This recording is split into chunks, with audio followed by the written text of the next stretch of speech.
और अब हम पॉजिटिव इमोशंस के ऊपर बात कर रहे हैं और जिसमें नेगेटिव इमोशंस को भी इंशाल्लाह ताला हम डिस्कस करेंगे। लास्ट क्लास में मैंने कुछ आपको बताया कि पॉजिटिव इमोशंस की इम्पोर्टेंस क्या है लाइफ में, और पॉजिटिव इमोशंस के बाकायदा इम्पैक्ट है हमारे, साइंटिफिकली प्रूवन है कि उसका हमारी लाइफ में बहुत इम्पैक्ट है। यानी मैंने एक आपको चीज़ बताई थी, broaden and build theory. Broaden and build theory in short ये है कि साइंटिफिकली प्रूवन है कि हर पॉजिटिव इमोशन जो है उसका ताल्लुक किसी ना किसी लाइफ स्किल के साथ है।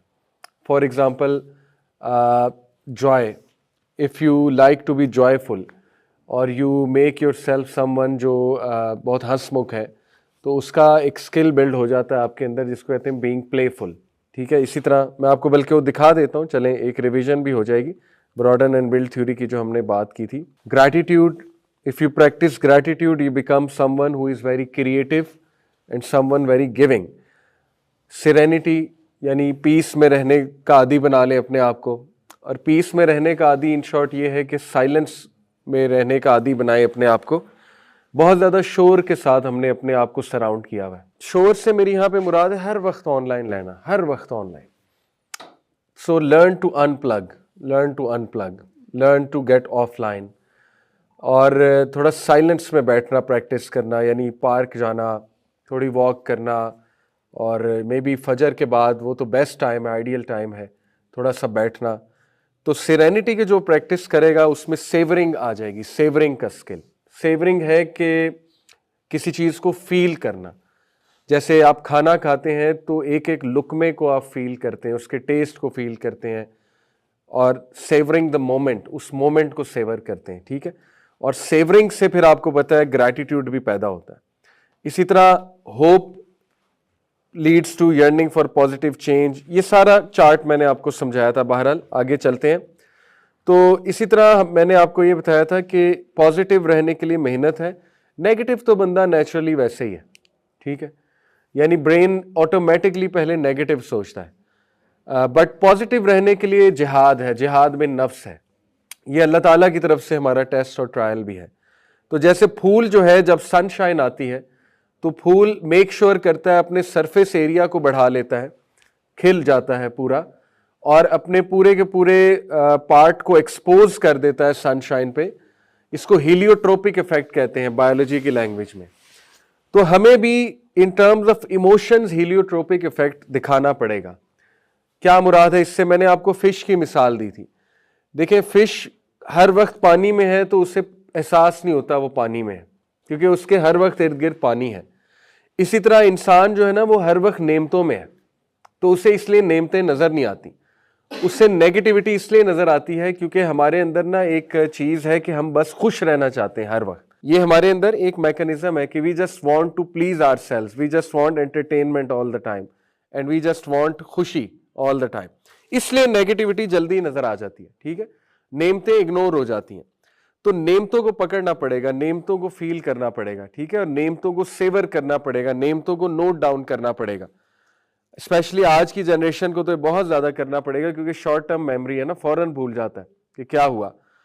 तो बहरहाल हीलियोट्रोपिक इफेक्ट हमें लगाना पड़ेगा, क्योंकि जिस तरह से यू मेक श्योर कि ऑर्गेनिक डाइट से न्यूट्रिएंट्स बॉडी एक्सट्रैक्ट करती है ना, इसी तरह एक ऑर्गेनिक मोमेंट से वो हैप्पीनेस का न्यूट्रिएंट आपको एक्सट्रैक्ट करना पड़ेगा। जब तक आप वो एक्सट्रैक्ट नहीं करेंगे माइंडफुलनेस के साथ, तब तक आपको खुशी नहीं मिलेगी और पॉजिटिव इमोशन नहीं बिल्ड होगा। ये कुछ थ्योरीज हैं जो मैं आपको बता रहा हूँ। ठीक है, इसी तरह मैंने आपको जो है वो यहां से साबित किया था एक रिसर्च से कि सबसे पावरफुल पॉजिटिव इमोशन कंटेंटमेंट है। उसके बाद सेकंड पे अम्यूजमेंट है। अम्यूजमेंट यानी कि आपको जो पसंद है चीज आप देखें, अम्यूज हो। लेट से किसी को मिस्टर बीन पसंद है, वो अम्यूज होते हैं। किसी को कार्टून पसंद है, वो उससे अम्यूज होते हैं। किसी ने कोई कॉमेडी देखी कोई चीज, उससे अम्यूज हुए, एज लॉन्ग एज हलाल है। तो अम्यूज ठीक है, वो पावरफुल इमोशन है, बट उससे भी पावरफुल कंटेंटमेंट है। क्योंकि इस एक्सपेरिमेंट में क्या हुआ था कि जिन लोगों को कंटेंटमेंट रिलेटेड कोई क्लिप उन्होंने दिखाया था, उनका हार्ट रेट सबसे पहले जल्दी ठीक हुआ था। ठीक है, तो कंटेंटमेंट कैसे मिलती है? साइलेंस में जाके। कंटेंटमेंट कैसे मिलती है? जिक्र अल्लाह करके। कंटेंटमेंट कैसे मिलती है? नमाज अदा करके। आप खुद नोटिस करेंगे, जब आपने ईशा की नमाज पढ़ी होगी तो आपको एक स्पेशल कंटेंटमेंट होगी और एक सेफ्टी और सिक्योरिटी फील होगी और रात को आपको अच्छी नींद इंशाल्लाह आएगी। लेकिन अगर आपने नमाज छोड़ी होगी तो समवेयर इनसाइड आपको एक हॉलोनेस और डर सा होगा। इसी तरह बाकी नमाजों का भी यही मामला है। तो कंटेंटमेंट इन चीज़ों से मिलती है, किसी की मदद करके कंटेंटमेंट मिलती है, ठीक है। You feel good, you feel happy. तो कंटेंटमेंट जो है इस पे आप ज़्यादा फोकस करें अगर आपने पॉजिटिव रहना है, पॉजिटिव इमोशंस को आपने लेना है।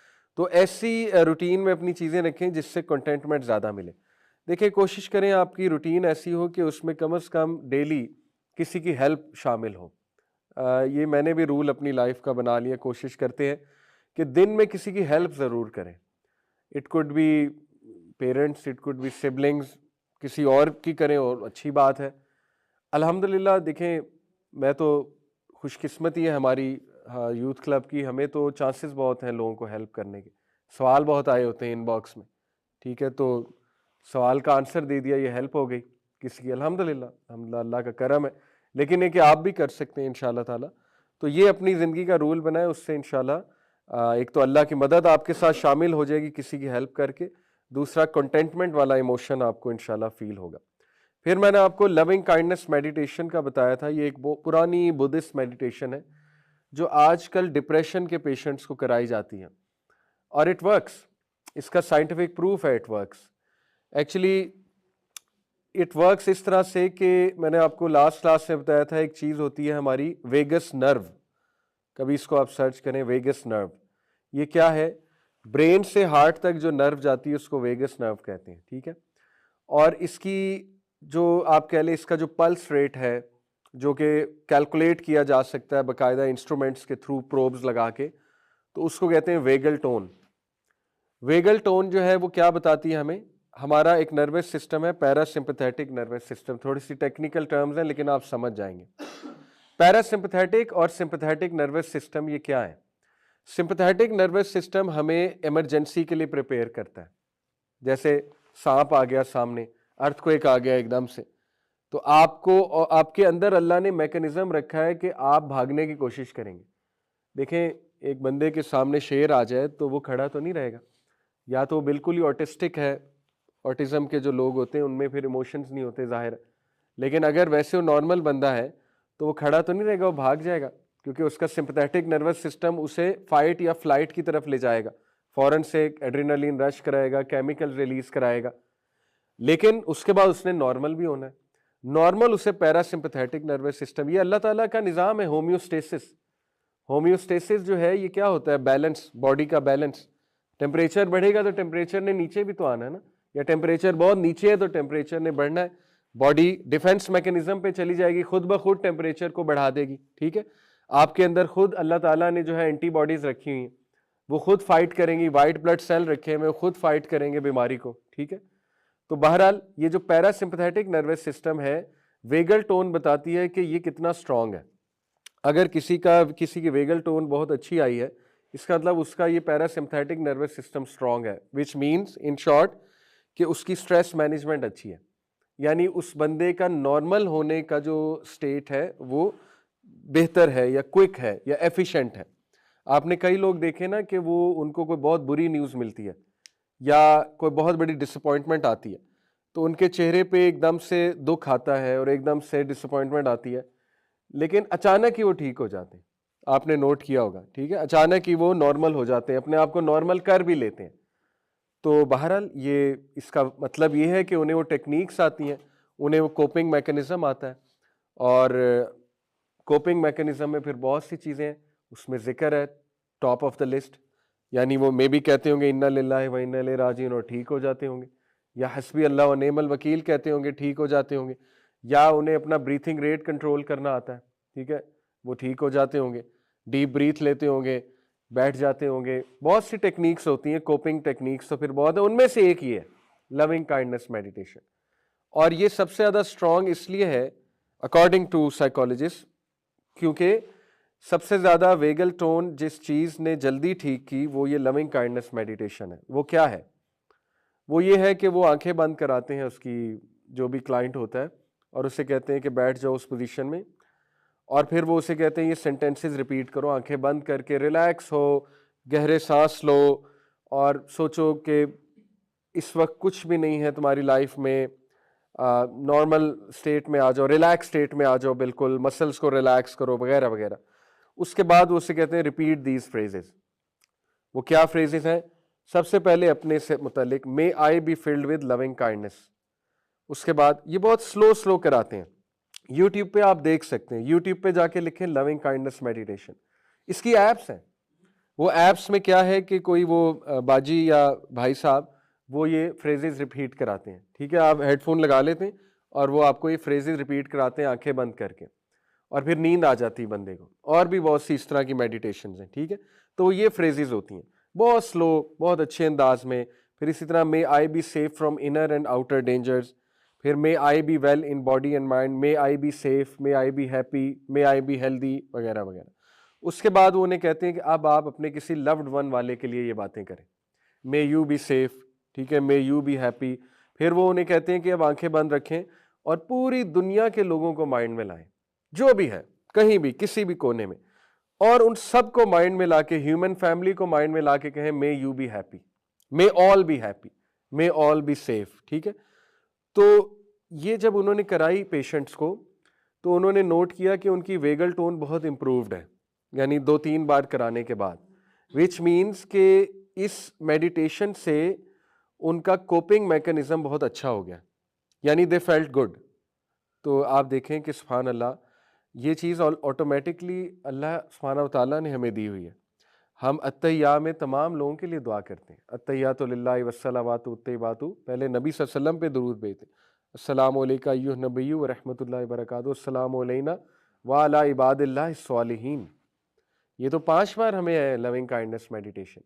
उसके बाद हम जितनी मर्जी दुआएं करें लोगों के लिए, अपने लिए। तो लविंग काइंडनेस मेडिटेशन तो टू बी ऑनेस्ट, वो आप किससे बात कर रहे हैं? किसी से भी नहीं। नेचर से, मदर नेचर से, हवा से, किससे बात कर रहे हैं? आप किसको कह रहे हैं मे आई बी हैप्पी? दीवारों को कह रहे हैं ना। तो आप सोचें कि मुसलमान किसे कहता है? अल्लाह को, जिसने एक्चुअली ठीक करना है। तो आप अल्लाह को कहें कि या अल्लाह मे आई बी हैप्पी, या अल्लाह मेरे गम दूर हो जाए, या अल्लाह मुझे सेफ्टी अता फरमा। और अगर आप कभी सुबह शाम के अज़कार का तर्जमा पढ़ लें, तो उससे बेहतर लविंग काइंडनेस मेडिटेशन है ही कोई नहीं। उसमें आप सब के लिए दुआएं करते हैं सुबह शाम के अज़कार में। तो इसलिए मैं समझता हूँ अल्हम्दुलिल्लाह कि अगर हम सिर्फ दुआओं को सही से करना सीख लें, तो वो बहुत बड़ी लविंग काइंडनेस मेडिटेशन है। और आप दूसरों के लिए भी किया करें, जिस प्रॉब्लम से आप गुजरें उसी प्रॉब्लम से रिलेटेड दूसरों के लिए भी दुआ किया करें। तो ये बहुत अच्छी प्रैक्टिस हो जाएगी इंशाअल्लाह ताला, ठीक है। तो ये पिछली क्लासेस का एक लुबे लबाब और रिवीजन है। और मैंने आपको एक वाकया भी सुनाया था, दोबारा सुना देता हूँ। कुछ लोग ने आज ज्वाइन किया, नए लोग हैं। देखें, पॉजिटिव रहने पे हमारे मुख्तलिफ जो इंटेलेक्चुअल गुजरे, उन्होंने बड़ी सादा सादा लैंग्वेज में, बड़े अच्छे अच्छे अंदाज में वाकयात से समझाया। Ishfaq Ahmed to name one, उन्होंने एक वाकया मैंने लास्ट क्लास में आपको बताया था, बड़ा मज़े का वाकया। वो कहते हैं कि हमारे गांव में एक औरत थी माई नूरा के नाम से, तो अनपढ़ थी, तो वो बहुत पॉजिटिव खातून थी, यानी कभी भी उसके मुंह से कोई नेगेटिव बात नहीं सुनी थी। तो कहते हैं मैंने जब बीएससी की तो मुझे किसी ने चैलेंज दिया, मेरे दोस्तों ने, कि देखो हम तुम्हें साइंसदान तब मानेंगे जब तुम माई नूरा के मुंह से कोई नेगेटिव बात निकलवाओगे। तो कहते हैं मैंने उन्हें कहा कि ये भी कोई बात है, ये तो मैं अभी करवा लेता हूँ। तो कहते हैं मैं उसके पास गया तो वो उसी तरह बहुत पॉजिटिव मुस्करा कर देखा हम सबको, पुत्र बैठो, सबको बिठाया, चने भूना करती थी, चने भून के खिलाती थी सबको। तो हमें चने भून के पेश किए। तो कहते हैं मैंने उसे कहा कि माई ये बता कि शैतान के बारे में क्या ख्याल है? तो कहते हैं मैंने कहा अब ये तो फंस गई, शैतान के बारे में तो कोई भी पॉजिटिव नहीं कह सकता, ये तो नेगेटिव जुमला कहेंगी ही कहेंगी। तो कहते हैं वो थोड़ा सा सोच में पड़ गई, फिर एकदम मेरी तरफ देखा मुस्करा के और कहती कि पुत्र मुश्किल मिजाज बड़ा है, यानी शैतान मुश्किल मिजाज बहुत है। तो कहते हैं कि मैंने कहा माई नूरा को वाकई कोई नहीं हरा सकता, क्योंकि शैतान के बारे में भी, अब देखें बात तो सच है तो रजीम मनहूस और अल्लाह की लानत तो है, लेकिन असल में ये एक लेसन भी था। एक अनपढ़ औरत ने एक लेसन भी दे दिया उन्हें कि शैतान इतना मुश्किल मिजाज है, मुसलमान क्यों इतना सुस्त है। यानी वो मुश्किल मिजाजी से लगा हुआ है अपनी नफरत में, अपनी दुश्मनी में, लेकिन मुसलमान बहुत सुस्त पड़ चुका है, ठीक है। तो इसमें एक लेसन भी है। तो ये तरीके होते थे पुराने लोगों के ना, बड़े सिंपल लैंग्वेज में समझाने के, कि देखिए your words matter a lot. जो आप जुमले कहेंगे ना उसका बहुत इम्पैक्ट होगा आपकी शख्सियत पे।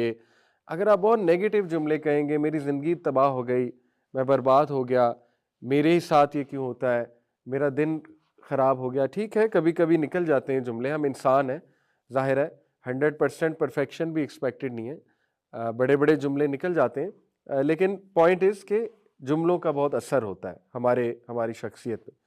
तो उसी से रिलेटेड आज कॉग्निटिव डिस्टॉर्शंस को डिस्कस करते हैं। मैं असल में ये सारा टॉपिक साइंटिफिकली साइकोलॉजिकली लेकर चल रहा हूँ इंशाल्लाह, ताकि आप लोगों को डीप साइंस पता हो। जैसे पिछली क्लास में मैंने काफ़ी ज़्यादा आपको साइंस बयान की थी इमोशंस की, कि इमोशंस के पीछे एक्चुअली साइंस क्या है। कॉग्निटिव डिस्टॉर्शन क्या होता है? बेसिकली फॉल्टी थिंकिंग को कॉग्निटिव डिस्टॉर्शन कहते हैं। फॉल्टी थिंकिंग या नेगेटिव थिंकिंग भी आ सकती है इसमें, ओवर थिंकिंग भी आ सकती है इसमें, पोलराइज थिंकिंग भी आ सकती है। पोलराइज थिंकिंग होता है कि बस ग्रे और ब्लैक और वाइट, दैट्स इट, बीच में बीच वाले लोग नहीं होते वो, या वो किसी को मोमिन समझते हैं या किसी को मुनाफिक समझते हैं, यानी उनमें एतदाल नहीं होता। तो ये भी कॉग्निटिव डिस्टॉर्शन है एक किस्म की। तो 14 के करीब कॉग्निटिव डिस्टॉर्शन आती है साइकोलॉजी में, मैं आपके सामने रखता हूं चंद एक इंशाल्लाह ताला। कॉग्निटिव डिस्टॉर्शन को हल करना पड़ता है, अदरवाइज वो डिस्टॉर्शन अगर बहुत ज्यादा हावी हो जाए तो डिसऑर्डर तक बात जा सकती है। ठीक है, अभी मैं आपके सामने रखूंगा, आपको पता लग जाएगा कि कॉग्निटिव डिस्टॉर्शन बेसिकली क्या है। ये जुमले चंद एक मैं आपके सामने रखता हूं। कार्ल एलिस जो ह्यूमनिस्टिक साइकोलॉजिस्ट है, उसने 11 इमोशनल बिलीफ्स, इरेशनल बिलीफ्स रखे जो कॉग्निटिव डिस्टॉर्शन कहलाएंगे। मिसाल के तौर पे, आई मस्ट बी परफेक्ट और no one will love me, ये कॉग्निटिव डिस्टॉर्शन है, फॉल्टी थिंकिंग है। पहली तो बात ऐसा मुमकिन नहीं, ठीक है, कि आप परफेक्ट हो जाए।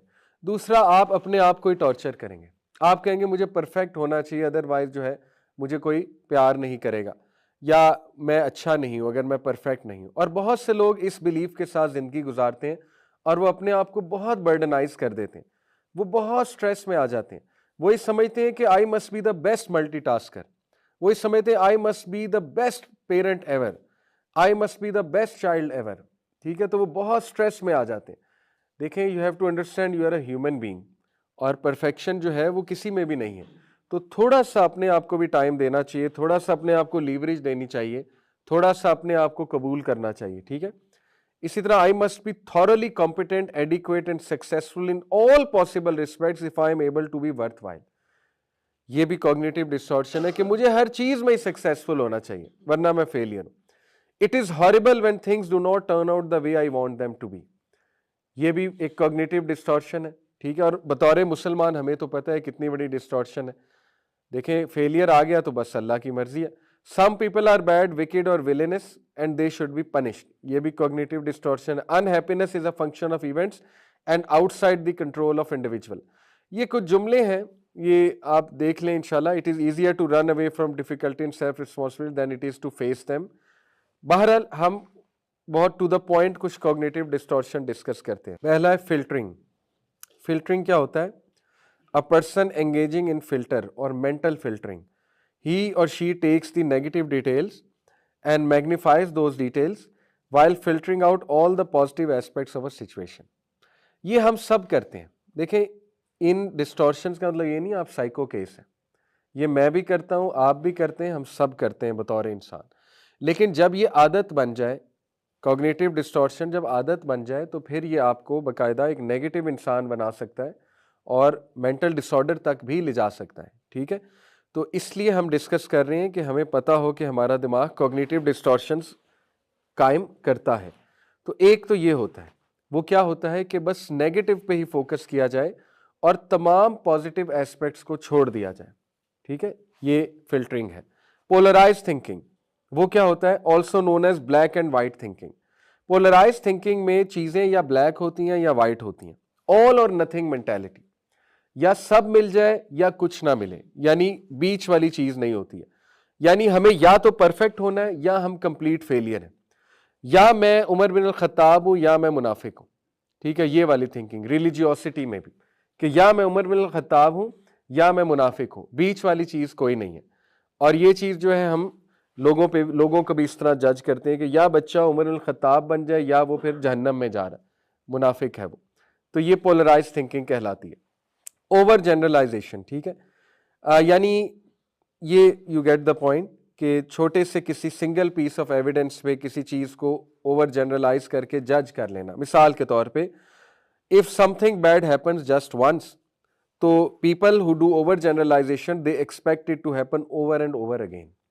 यानी अगर एक बार कोई चीज हो गई है तो वो गिव अप कर देते हैं और वो कहते हैं कि अब ये बार बार होगी, हालांकि वो एक बार चीज हुई है, उन्होंने कुछ और ट्राई नहीं किया।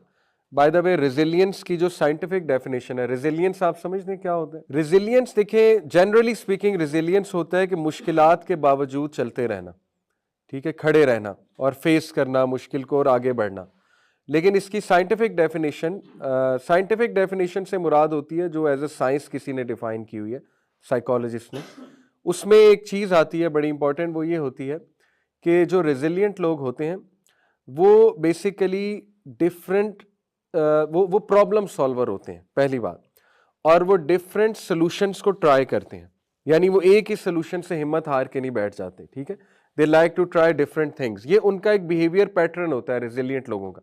अगर आप उनकी लाइफ को स्टडी करें तो उनमें एक बहुत कॉमन एट्रीब्यूट मिलता है कि वो बहुत ज्यादा चीजें ट्राई करते हैं, यानी वो गिव अप नहीं कर रहे होते। एक चीज ने वर्क नहीं किया और दूसरी चीज ट्राई करते हैं, दूसरी ने वर्क नहीं किया तीसरी, और इसी बिहेवियर का नाम रेजिलियंस है, ठीक है। They are trying different things.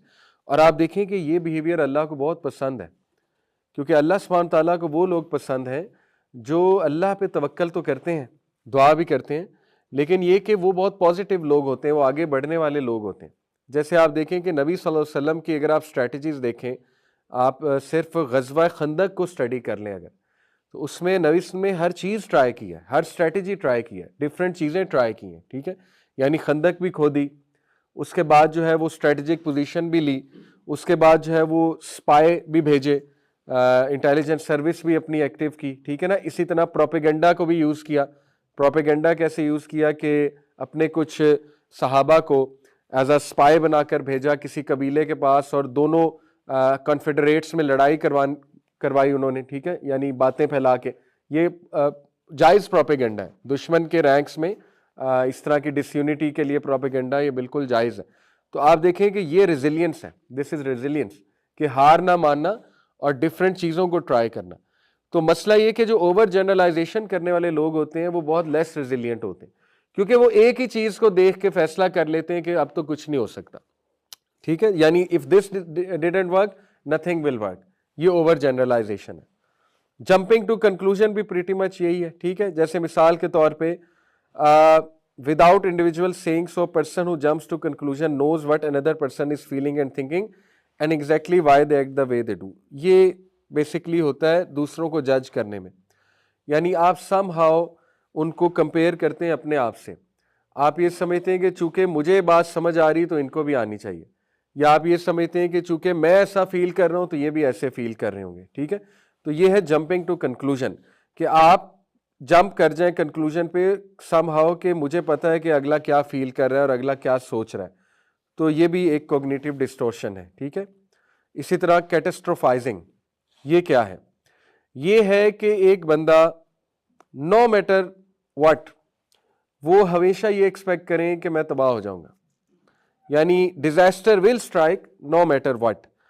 This is also referred as magnifying, यानी वो छोटी सी चीज को मैग्नीफाई करके देखते हैं।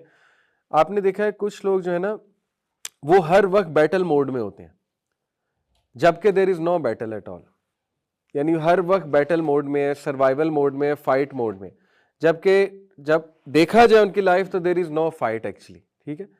उन्होंने इतना ज्यादा अपने ब्रेन को ट्रेन कर दिया होता है फाइट और फ्लाइट मोड पे कि वो खुश ही नहीं रह रहे होते, वो हर वक्त उन्हें डर लगा होता है, अभी ये हो जाएगा, अभी ये फेलियर आ जाएगा, अभी ऐसा हो जाएगा, अभी वैसा हो जाएगा, ठीक है।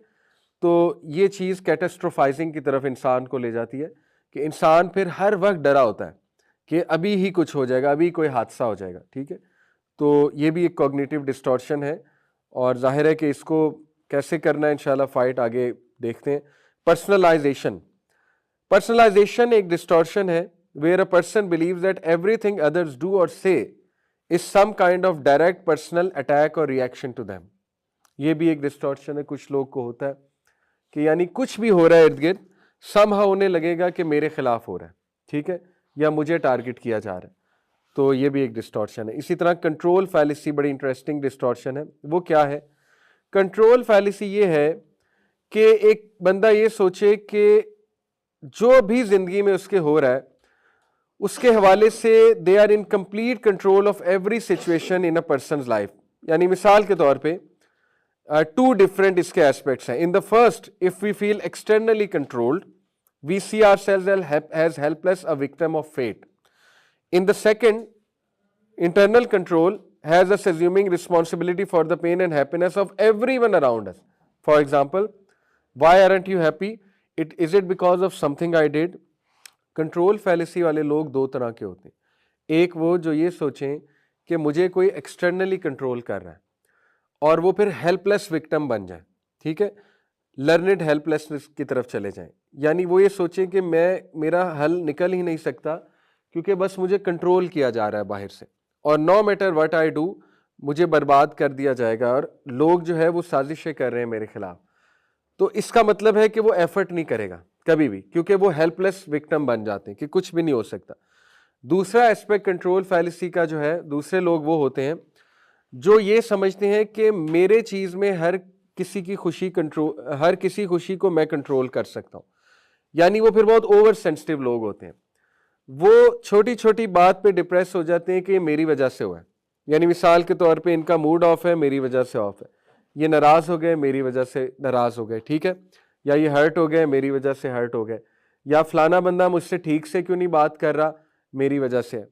देखें, हो सकता है कि वो उनका मूड ना हो आपसे ठीक से बात करने का, हो सकता है कि वो किसी मुश्किल से गुजर रहे हैं, हो सकता है कि उनका दिन अच्छा ना गुजरा हो। तो हर चीज़ को अपने ऊपर ले लेना कि मेरी वजह से है, मैंने ही कोई गलती की होगी, मेरी ही कोई प्रॉब्लम है, फिर वो बहुत पैनिक होके, आपको पता है कि बहुत ज़्यादा उन्हें एंग्जाइटी अटैक भी आता है। तो ये कंट्रोल फैलेसी है। फैलेसी ऑफ फेयरनेस, ये क्या है? इसमें a person feels resentful because they think that they know what is fair but other people won't agree with them. ये वो लोग हैं जो कहते हैं कि life isn't fair after all, ठीक है, क्या फर्क पड़ता है, लाइफ इज नॉट फेयर, जो मर्जी हो जाए, लाइफ इज नॉट फेयर। तो ये भी एक नेगेटिव थिंकिंग है। यानी समहाउ दे बिलीव कि जो होना चाहिए वो नहीं हो रहा और इसलिए लाइफ ओवरऑल फेयर नहीं है। तो ये फैलेसी ऑफ फेयरनेस कहलाती है, और ये एक एक्सट्रीम रवैया है। ब्लेमिंग, जैसे आपको समझ आ गई है, यानी वो हर चीज़ पे दूसरों को ब्लेम करते हैं, खुद नहीं देखते उनका क्या फॉल्ट है, लेकिन बस दूसरों को ब्लेम करना होता है हर चीज़ के बारे में। शुड्स, ये भी एक कॉग्निटिव डिस्टॉर्शन है। वो क्या है? शुड स्टेटमेंट, यानी I should pick up myself more, appear as a list of iron clad rules about how every person should behave.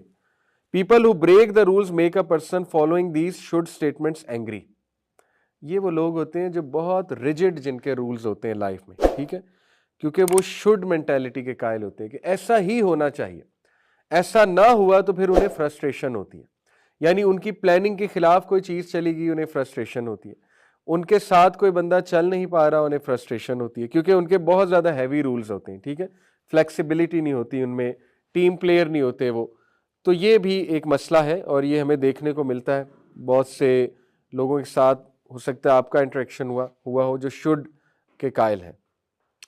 Emotional reasoning, ठीक है, the distortion of emotional reasoning can be summed up by the statement if I feel that way it must be true. ये भी एक distortion है, यानी feelings की basis पे जो है वो किसी चीज को जज कर लेना। जैसे बहुत मशहूर जुमला है ना, facts don't care for your feelings. Facts है, फैक्ट्स का आपकी फीलिंग्स से क्या ताल्लुक है, ठीक है, because I feel this way that's why it should be true. तो आप समझ गए होंगे ये भी एक डिस्टॉर्शन है। Whatever a person is feeling is believe to be true automatically and unconditionally. If a person feel stupid and boring then they must be stupid and boring. देखिए, ये फीलिंग, इमोशनल रीजनिंग कितनी common है हमारी society में। इसकी वजह से घरों के माहौल कितने ख़राब होते हैं। हम आई फील की बेसिस पे जो है वो कितनी चीज़ें जो है वो डिक्लेयर कर देते हैं कि मुझे उससे अच्छी वाइब्स नहीं आ रही। अब उससे अच्छी वाइब्स नहीं आ रही तो दीन तो कहता है कि भाई अगले के पास बैठो, ज़रा पॉजिटिव रहो। अब अच्छी वाइब्स नहीं आ रही, उस बेसिस पे हम रिश्ता ही तोड़ देते हैं, ठीक है। इसी तरह आई फील उन्होंने ऐसा किया है, और आई फील उन्होंने ऐसा किया से हमारी मुराद होती है कि 100% किया। हम ये भूल जाते हैं कि वी कुड बी रॉन्ग। ठीक है भाई, आप यू फेल्ट, आपकी फीलिंग जो है वो कितने उन चीज़ों पे डिपेंडेंट है, फैक्टर्स पे। हो सकता है आप गलत है, आपकी फीलिंग गलत है, हो सकता है आप जो बायस हो रहे हैं। तो इसलिए हमारा दीन, इसका शॉर्टेस्ट सोल्यूशन है बदगुमानी अवॉइड करें। हमारा दीन ये कहता है जब तक प्रूफ सामने ना आ जाए तब तक आप कोई फैसला ना करें। ये स्ट्रेट रूल अपनी जिंदगी का लगा लें। ठीक है, हाँ कुछ लोगों से आपको फीलिंग्स बुरी आ सकती हैं, आई अंडरस्टैंड, वाइब्स भी गलत आ सकती हैं, इसका इनकार नहीं है वाइब्स का, हो सकता है अल्लाह की तरफ से कोई साइन आ जाए, बी केयरफुल। लेकिन मैं आपको ये कह रहा हूं कि किसी के साथ ज्यादती या किसी से बदला इस बेसिस पे कि आई फील कि उन्होंने ऐसा किया, ये फिर गलत हो जाएगा आपके बिहाफ पे। और घरों में ऐसा बहुत होता है, स्पेशली जॉइंट फैमिली सिस्टम में ऐसा बहुत होता है, फीलिंग्स की बेसिस पे बदगुमानियां पैदा होती हैं। ठीक है, और जब तक देखिए आपके पास प्रूफ नहीं आ गया, एक बंदे ने मुंह पे आपको कुछ नहीं कह दिया, तब तक आप उसके बारे में फैसला ना करें जब तक उसने आपके मुंह पे कुछ नहीं कह दिया। ठीक है, फैलिसी ऑफ चेंज, ये भी एक कॉग्निटिव डिस्टॉर्शन है। वो क्या है? In the fallacy of change a person expects that other people will change to suit them if they just pressure और cajole them enough, if they only change this life will be great. वो हर वक्त इसी जुमले से जिंदगी गुजार देते हैं। मैं आपको बता रहा हूं ये सारी डिस्टॉर्शन हम सब करते हैं किसी ना किसी फेज ऑफ लाइफ में। इन डिस्टॉर्शंस का मतलब ये नहीं हम साइको केस हैं, ये मैं भी करता हूं, आप भी करते हैं। मैं आपको सिर्फ इसलिए बता रहा हूं कि we should try our best to avoid them. ठीक है, ताकि हम पॉजिटिव इंसान बन सकें। बाकी हो जाता है ये। देखिए ये कितनी बुरी डिस्टॉर्शन है कि हम इस बात का बोझ लेने बैठ जाएं कि बस ये अगर चेंज हो जाए तो लाइफ विल बी ग्रेट। यानी हम किसी सर्कमस्टेंस के साथ हैप्पीनेस को जोड़ दें, हम किसी इंसान के चेंज होने के साथ हैप्पीनेस को जोड़ दें। तो देखिए ये तो कभी नहीं होने वाला, सीधी सी बात है। अगर आप लोगों के साथ, सर्कमस्टेंसेस के साथ हैप्पीनेस को जोड़ेंगे तो फिर तो आप हर वक्त डिप्रेस ही रहेंगे, फिर तो आप हर वक्त स्ट्रेस में ही रहेंगे। ठीक है, जैसे वो मैंने आपको वाकया भी सुनाया था कि एक बंदा डॉक्टर के पास गया, शायद मन घड़त वाकया है लेकिन मिसाल देने के लिए अच्छा है। एक बंदा डॉक्टर के पास गया, उसने कहा जी कि मुझे नज़र सही से नहीं आ रहा, मेरी बिनाई शायद जा रही है। तो डॉक्टर शरारती था, उसने कहा हाँ हाँ, उसने मजाक में कह दिया कि आप सिर्फ ग्रीन कलर देखें, कुछ और ना देखें, आपको सिर्फ ग्रीन कलर नज़र आना चाहिए। तो वो घर आया बड़ा परेशान, उसने हर चीज़ ग्रीन कर दी। ठीक है, इवन अपने घर वालों को डांटने लग गया कि ख़बरदार मेरे सामने ग्रीन सूट पहन के आना है, अदरवाइज़ मेरे सामने नहीं आना। उसने वॉल्स ग्रीन कर दी, हर चीज़ ग्रीन कर दी, प्लेट ग्रीन कर दी, कपड़े ग्रीन पहनने लग गया और अपने आप को बंद कर लिया ग्रीन कमरे में। तो एक दिन डॉक्टर वैसे ही आया उसका हाल चाल पूछने, तो उसने जब देखा ये सब कुछ ग्रीन है तो बड़ा हैरान हुआ, हंसा। उसने उससे कहा कि भाई ये क्या माजरा, आपने हर चीज़ ग्रीन कर दी। उसने कहा आपने तो कहा था हर चीज़ ग्रीन कर दूं। कहता है मैंने तो ये नहीं कहा था, मैंने तो कहा था ग्रीन चीज़ नज़र आनी चाहिए। तो उसने कहा तो इसीलिए सब कुछ ग्रीन किया। उसने कहा लो ये भी कोई मसला है। उसने ग्रीन चश्मा निकाला, कहा ये पहनो हर चीज़ ग्रीन नज़र आएगी। तुम दूसरों को ग्रीन करने निकल गए हो, दूसरों को ग्रीन करोगे तो सारी उम्र डिप्रेस रहोगे। तो थोड़ा सा अपनी सोच पे भी काम करो ना, change the way you think, change the way you see things, थोड़ा अपना पर्सपेक्टिव देखें। आई बिलीव के लॉ ऑफ अट्रैक्शन किसी हद तक दुरुस्त है, जैसा आप किसी के बारे में सोचते हैं ना वो एनर्जी उसे पहुंच जाती है, ये किसी हद तक दुरुस्त बातें। तो इसलिए बंदे को जो है ना वो थोड़ा सा सोचना चाहिए कि I am responsible for my happiness, मैं हूँ रिस्पॉन्सिबल, कोई और नहीं है। ठीक है, अगर मैं खुश रहना चाहूँ तो मैं रह लूँगा, किसी भी हालत में रह लूँगा, इल्ला ये कि को बहुत बहुत बहुत बहुत बड़ा खुदा ना खास्ता हादसा आ गया, उसमें भी अल्लाह ताला बेहतर करेगा। होपलेसनेस तो है ही नहीं, कभी भी नहीं है होपलेसनेस। ठीक है, मोमिन के लिए तो हो ही नहीं सकती। ला तकना तो रहमतिल्लाह, फिर याकूब अलैहिस्सलाम का जुमला है कि बेशक अल्लाह की रहमत से तो काफिर ही मायूस होता है। तो होपलेसनेस तो कभी भी नहीं है। Mislabelling, this is an extreme form of over generalising. Instead of describing an error in context of a specific situation, a person will attach an unhealthy universal label to someone or others. ये भी बहुत common है, मिसलेबल कर देते हैं। जैसे मिसाल के तौर पे हमने एक ख़ास चीज़ किसी बंदे में देखी, तो हम उस चीज़ को ही पकड़ के उसको पूरा का पूरा मिसलेबल कर देंगे, है बुरा इंसान। जबकि नबी सल्लल्लाहु अलैहि वसल्लम जो है, he was the most positive human being. अगर आप नबी सल्लल्लाहु अलैहि वसल्लम को देखें वो लोगों को कैसे लेबल करते थे। सुहेल बिन अमर का नाम आपने सुना होगा, एक सहाबी हैं जो बहुत लेट जिन्होंने इस्लाम कबूल किया और कुरैश के चीफ थे और बहुत स्टॉन्च ओपोनेंट थे, बहुत स्टॉन्च ओपोनेंट थे इस्लाम के। हुदैबिया पे सुहेल बिन अमर आए थे मुशरिकीन की तरफ से एग्रीमेंट साइन करने, सुहेल बिन अमर, ठीक है, हुदैबिया एग्रीमेंट पे। तो सहाबा एकदम हो गया उन्हें कि सुहेल एक्चुअली बहुत चालाक थे और उनकी ज़बान बहुत तेज़ थी सुहेल बिन अमर की। बाद में उसी ज़ुबान ने इस्लाम को फ़ायदा भी दिया था। जंग बदर पे सुहेल बिन अमर प्रिजनर ऑफ वॉर बन के आए थे, तो हज़रत उमर को उनकी ज़ुबान से बहुत नफरत थी। तो हज़रत उमर ने नबी वसल्लम कहा कि सबसे पहले मुझे इजाज़त दें इसकी ज़ुबान काटूं, क्योंकि बहुत ज़्यादा इस्लाम के ख़िलाफ़ बोलते थे। तो नबी वसल्लम मुस्कुराए, कहा कि इस ज़ुबान से तुम्हें एक दिन फ़ायदा होगा, इसको ना काटो। तो ये देखिए कितनी पॉजिटिव बात की। और ऐसा ही हुआ जब नबी वसल्लम का वसाल हुआ और काफ़ी ट्राइब्स जो है वो फिर गए इस्लाम से मक्का में, क्योंकि उन्होंने कहा नबी वसल्लम तो रहे नहीं अब, तो अब इस्लाम पे रहने का क्या फ़ायदा। तो दे turned away, they became apostate. तो सुहेल बिन अमर उस वक्त मुसलमान हो चुके थे, काबा पे खड़े हुए, काबा की सीढ़ियों पे, और एक स्पीच दी, इतनी कमाल की स्पीच दी कि लोगों का ईमान रिवाइव हो गया और जो लोग इस्लाम से फिरना चाह रहे थे वो इस्लाम पे वापस आ गए। तो वो बात दुरुस्त। इसी तरह हुदैबिया के मोमेंट पे जब सुहेल आ रहे थे तो सहाबा ने कहा सुहेल आ रहे हैं, सुहेल आ रहे हैं, यानी सहाबा ने कहा बहुत चालाक इंसान है वो आ रहा है। तो नबी सल्लल्लाहु अलैहि वसल्लम मुस्कुराए, उन्होंने कहा तो क्या हुआ, सुहेल आ रहा है इसका मतलब आसानी आ रही है, सहल आ रहा है, सहल आसानी को कहते हैं। आप देखें कि नबी वसल्लम तो इस तरह लेबल किया करते थे, ठीक है। इसी तरह खालिद बिन वलीद, जंग ओहद में खालिद ने कितना नुकसान पहुंचाया मुसलमानों को, यानी मॉडर्न वॉरफेयर में कोई ऐसा कमांडर हो उसको हम मार दें क्योंकि वो हमारा पक्का ओपोनेंट बन चुका है, ठीक है। नबी सल्लल्लाहु अलैहि वसल्लम ने, आपको पता है वलीद खालिद के भाई थे, वलीद बिन वलीद, उनका नाम वलीद था। वो मुसलमान हो चुके थे खालिद से पहले ही, जंग बदर के मौके पे जब प्रिजनर ऑफ वॉर थे। तो वलीद जो है उन्होंने एक दिन खालिद से मुलाकात की जब खालिद अभी मुसलमान नहीं हुए थे, जंग ओहद के बाद का वाक़या। तो वलीद ने कहा कि तुम्हें पता है रसूलुल्लाह ने तुम्हारे बारे में क्या कहा है। तो खालिद ने कहा क्या कहा है। तो उन्होंने कहा कि रसूलुल्लाह तुम्हारे बारे में कहते हैं कि मुझे नहीं समझ लगती खालिद जैसा बंदा इस्लाम से कैसे दूर रह सकता। तो खालिद बिन वलीद इतना हैरान हुए कि मैंने तो इतना नुकसान पहुंचाया मुसलमानों को, तो अभी भी रसूलुल्लाह ये कहते हैं मेरे बारे में, ठीक है। इसी तरह इकरामा बिन अबी जाहिल, अबू जाहल का बेटा, पता है ना, वो भी मुसलमान हो गया था कॉन्क्वेस्ट ऑफ मक्का पे। तो आपको पता है नबी ने सहाबा को क्या इंस्ट्रक्शन दी थी।